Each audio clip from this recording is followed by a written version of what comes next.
Well, seniors battling addiction. It's a reality in our community and across the state. And a local clinic that specializes in helping this older population tells us it is seeing more opiate addictions. Tori Wells learned why seniors may be battling this now and how they're finding a second chance in the second half of life.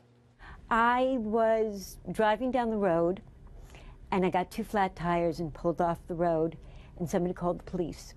The next thing Sherri knew, she was in jail.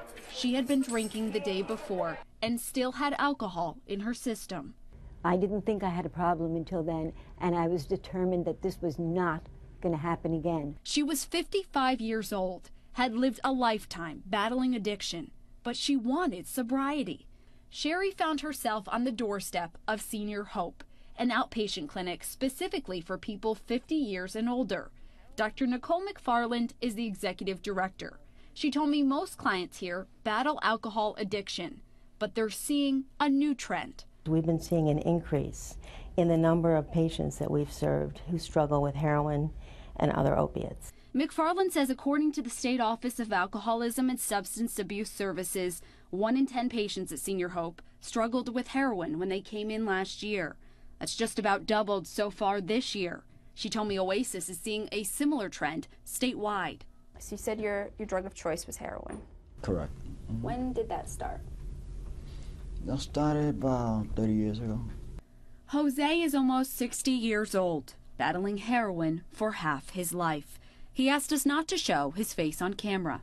Macfarland says she's seeing new opiate addictions as well. She says people are living longer, but their bodies break down, and they may require more medication to deal with pain, building up a tolerance. They may need more of the med to get the same effect. Some individuals begin to reach out to the streets to get these drugs because they're not able to get prescriptions. You don't necessarily think of maybe your neighbor or even your grandparent dealing with this. Exactly. And what we often say to the elder who is struggling is, what kind of legacy do you want to leave behind? Jose says that's what drives him. He wants a life with his children and grandchildren. He just graduated from this program. It's a cloud. When you're using, you have a cloud. Over here, you don't have that cloud. And you can see everything clear now. I got a second chance. A second chance in the second half of life. The patients I spoke with told me it's a hard battle when you're also fighting a stigma surrounding addiction that their generation grew up with. But they found it was easier to work alongside their peers.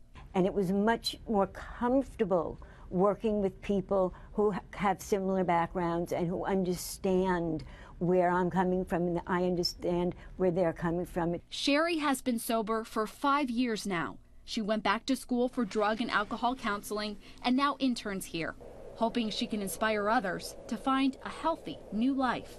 The number on a piece of document doesn't mean anything. It's what's inside here that means something. That was our Tori Wells reporting. We have posted information on our website about Senior Hope if you're concerned about a loved one or even yourself. We've also posted information about treatment for people of all ages.